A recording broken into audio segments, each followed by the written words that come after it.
Pesa, wewe ni nani? Leo nimekuita mbele ya dunia si kwa sababu na kuchukia, bali kwa sababu nimechoka kuona watu wakipotea wakikufuata.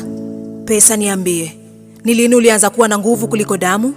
Ni lini karatasi yenye namba ikaanza kuamua thamani ya binadamu? Kwa sababu nimeona machozi yakidondoka mezani mwako. Nimeona watoto wakikua bila mikono ya wazazi kwa sababu wazazi walikimbizana na kivuli chako.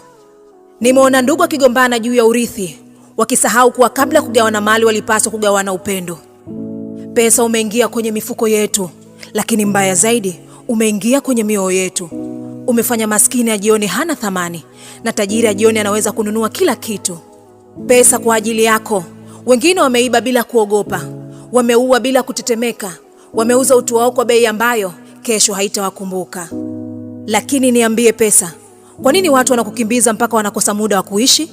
Kwa nini wanakutafuta mchana na usiku, halafu wanapokupata wanapoteza vitu ambavyo haviwezi kununuliwa?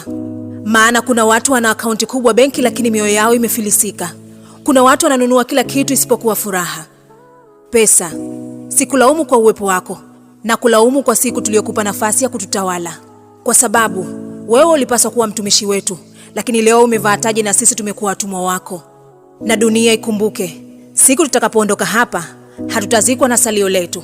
Tutabaki na jina letu, matendo yetu na alama tulizoziacha kwenye mioyo ya watu. Kwa hiyo tafuta pesa, lakini usiuze utu wako kwa ajili yake. Kwa sababu pesa inaweza kununua maisha ya starehe, lakini haiwezi kununua maisha yenye maana. Pesa, wewe ni chombo.